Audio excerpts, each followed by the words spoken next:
የሰኔ 12ቱ የቅዱስ ሚካኤል ታላቅ ምስጢር ባህረ ነጋሲውና እጅግ ጥልቅ ኦርቶዶክሳዊ ትረካ። ሰኔ 12 ቅዱስ ሚካኤል ለምን ይነግሳል? ከቅዱስ ሚካኤል በዓል በስተጀርባ ያለውን ድንቅ ታሪክ ከጥዑም ታሪክ ጋር አብረን እናያለን።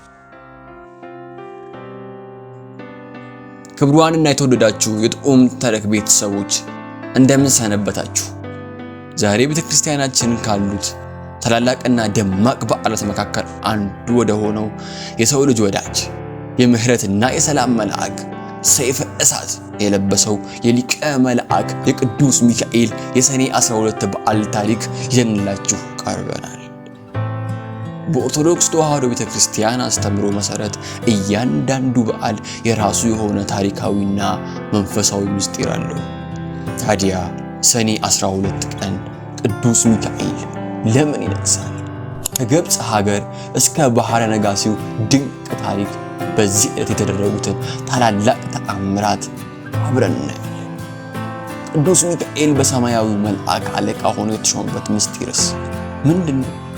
ዛሬ እነዚህን ታሪኮች በውብ ቃል ሰንደን በጥልቀት በዝርዝር እናትታለን።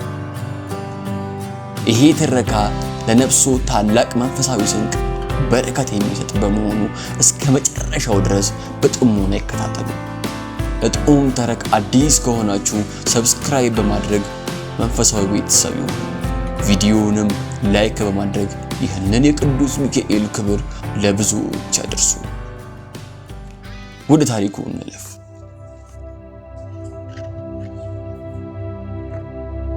ቅዱስ ሚካኤል ማን ነው ከሚለው እንጀምር። ሚካኤል የሚለው የስሙ ትርጓሜ በዕብራይስጥ ቋንቋ መኑ ከም እግዚአብሔር ወይንም እንደ እግዚአብሔር ያለ ማን ነው። ይሄ ስም ዝም ብሎ የወጣ ስም አይደለም፣ የትህትናና የክብር መግለጫ ነው። ሳጥናኤል በትዕቢት ተሞልቶ ዙፋኔን ከእግዚአብሔር ዙፋን በላይ አድርጌዋለሁ፣ እኔ ፈጣሪ ነኝ ብሎ በሰማይ ላይ በፈተና መላእክትን ባናወጠ ጊዜ ይህ ቅዱስ መልአክ ግን እስከ ቆምን በበጎ እንቁም በማለት መላእክትን ሁሉ አጽናና። በትህትናም ተሞልቶ እንደ እግዚአብሔር ያለ ማን ነው በማለት በትዕቢተኛው ሳጥናኤል ላይ ተነሳ። በዚህ ምክንያት እግዚአብሔር አምላክ ሳጥናኤልንና ሰራዊቱን ወደ ጥልቁ ሲጥላቸው፣ ቅዱስ ሚካኤልን ግን በትዕቢተኛው በሳጥናኤል ስፍራ በመላእክት ሁሉ ላይ አለቃና ሊቅ አድርጎ ሾመ። የብርሃን ዘውድ አቀዳጀው፣ የእሳት ሰይፍም ሰጠው። ቅዱስ ሚካኤል የምህረት፣ የፍትህ፣ የርኅራኄና ቅዱሳንን ከክፉ ነገር ሁሉ የሚጠብቅ ታላቅ መልአክ ሆነ። አሁን ወደ ዋናው ጥያቄ እንምጣ። ለምን ሰኔ 12 ቀን የቅዱስ ሚካኤል ታላቅ በዓል ሆነ? የዚህ ታሪክ አመጣጥ ጥንት ነው።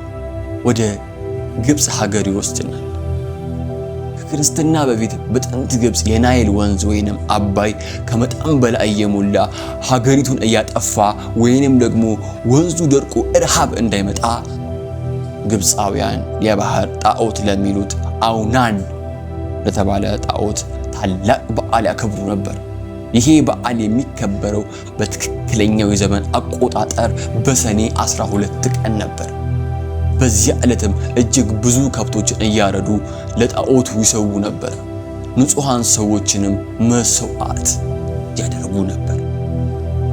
በኋላ ግን የክርስትና እምነት በግብፅ ምድር ሲስፋፋና ታላቁ አባት ቅዱስ እስክንድሪያ የእስክንድሪያ ፓትርያርክ ሆኖ በተሾመ ጊዜ ይህንን የሰኔ 12ቱን የጣዖት አምልኮ በክርስቲያናዊ በዓል ለመተካት አሰበ። ሕዝቡን ሰብስቦም እንዲህ አላቸው፣ ይሄ የምታመልኩት ጣዖት ምንም የማይሰማ የማይናገርና የማይጠቅም ነው።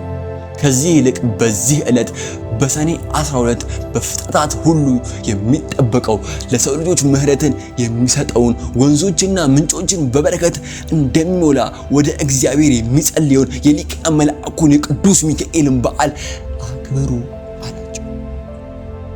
ሕዝቡም የአባቱን ምክር ሰምተው ያንን ታላቅ ጣዖት ቤት አፈርሰው በዚያ ስፍራ ላይ በቅዱስ ሚካኤል ስም ውብ ቤተክርስቲያን ሰሩ። ያንን ጣዖትም አምልከው የነበረውን ቃል እያሰቡ ተጸጸቱ። ሰኔ 12 ቀን ለቅዱስ ሚካኤል ክብር መታሰቢያም አደረጉ። ከዚያን ጊዜ ጀምሮ ሰኔ 12 ቀን የናይል ወንዝ በበረከት እንዲሞላ፣ ምድር ፍሬዋ እንዲበዛ፣ ረሃብና ቸነፈር ከሰው ልጆች እንዲደርቅ የቅዱስ ሚካኤል የምህረትና የጸሎት ቀን ሆኖ በመከበር ወደ እኛም ሀገር የመጣው ይሄ ታላቅ በዓል ነው። በሰኔ 12 ቀን ከሚነበበው የቅዱስ ሚካኤል ድንቅ ገድልና ተአምር መካከል ብዙዎቻችን የሚያስደንቀን የሰው ልጅ እምነት የሚያጽናናው የባህረ ነጋሲው ታሪክ ነው። በአንድ ወቅት እግዚአብሔርን የሚፈራና ቅዱስ ሚካኤልን እጅግ የሚወድ ባህረ ነጋሲ የተባለ አንድ ባለጸጋ ሰው ነበር። ይህ ሰው ዘወትር በየወሩ በሰኔ 12 ቀን ቅዱስ ሚካኤል መታሰቢያ ያደርግ፣ ለነዳውያንም ይመጸውት ነበር። ከዕለታት አንድ ቀን ይሄ ጻድቅ ሰው የሚሞትበት ጊዜ ደርሶ እርሱ ግን ከሞቱ በፊት ነፍሰ ጡር የነበረችውን ሚስቱን ጠርቶ ሚስቴ ሆይ እኔ ወደማልመለስበት የሞት መንገድ እሄዳለሁ፣ አንቺ ግን የቅዱስ ሚካኤልን በዓል ማክበር እንዳታቋርጪ ብሎ አዘዛትና በክብር አረፈ።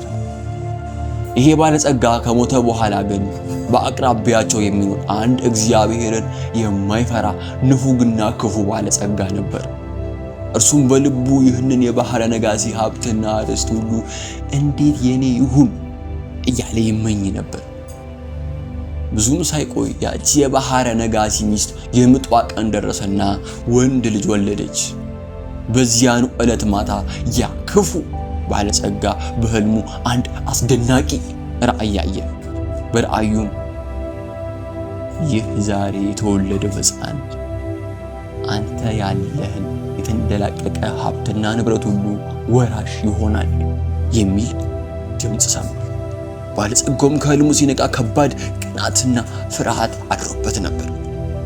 ይህ ሕፃን አድጎ የእኔን ሀብት ከሚወርስ አሁኑኑ በሕፃንነቱ ላጥፋው ብሎ አሰበ።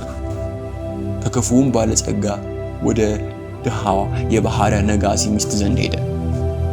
የዋህነት ገጽታ ለብሶ እናቴ ሆይ ባልሽ ከሞተ ጀምሮ በጣም እንደተቸገርሽ አውቃለሁ። ስለዚህ ይህንን የተወለደውን ሕፃን ልጅሽን እኔ ወስጄ እንደ ልጄ ላሳደገው፣ ለአንቺም እጅግ ብዙ ወርቅና ብር ሰጥሻለሁ አላት።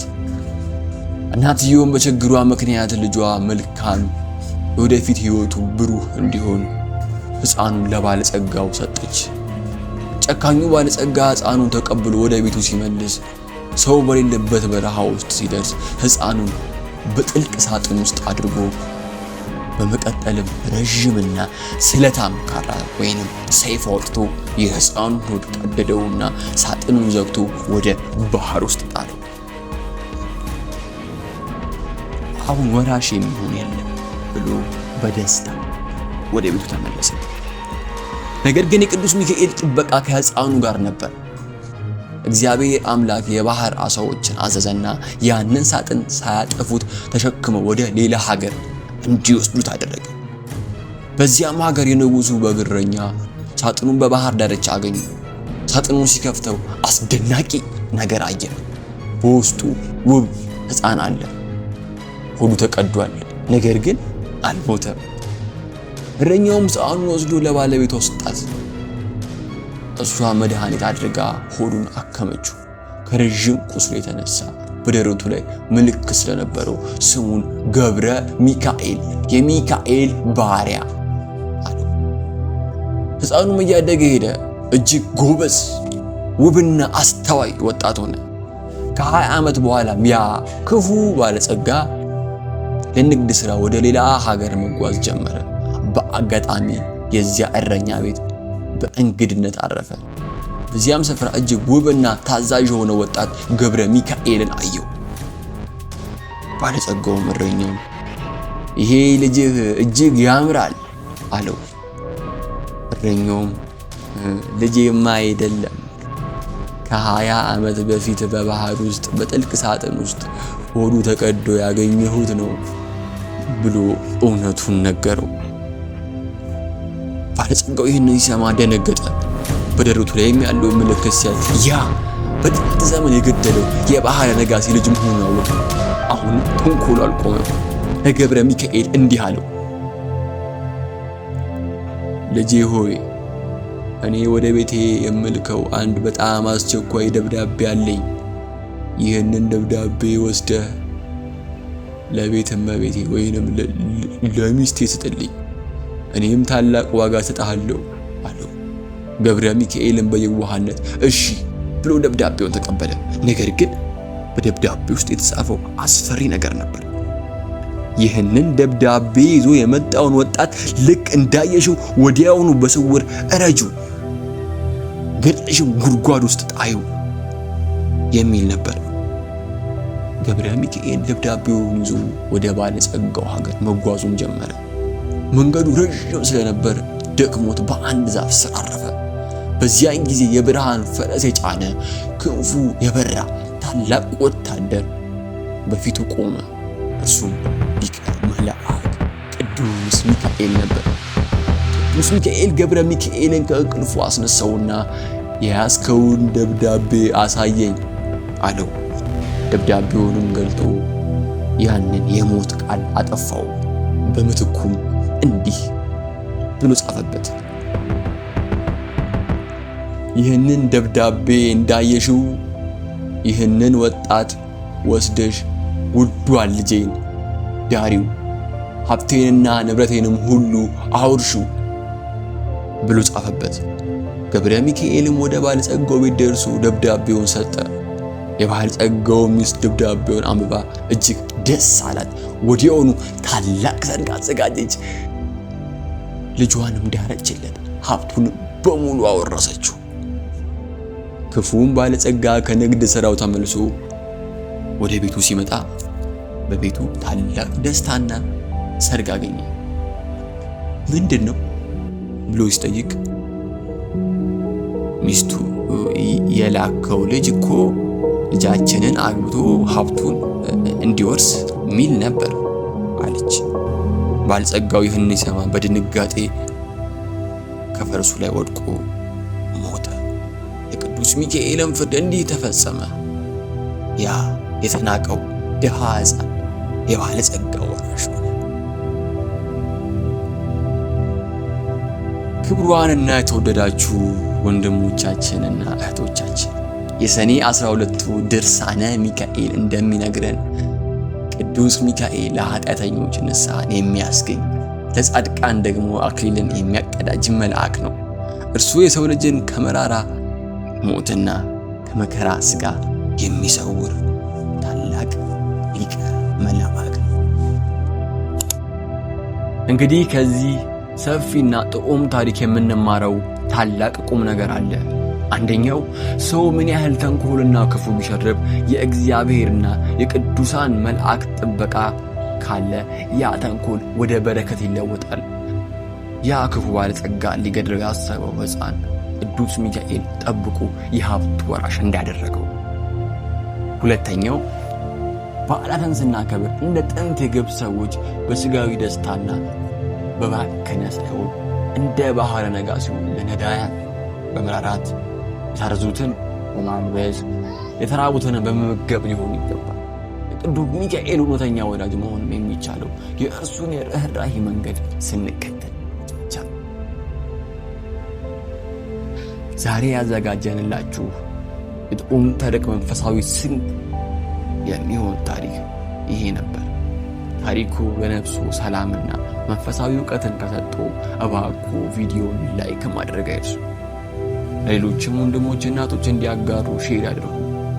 በቅንነት ቻናላችንን ሰብስክራይብ በማድረግ አብረን መንፈሳዊ ጉዞአችንን እንቀጥል። የሊቀ መልአክ የቅዱስ ሚካኤል ጥበቃና አማላጅነት፣ የድንግል ማርያም ቸርነት ከሁላችን ጋር ይሁን። ወስብሐት ለእግዚአብሔር።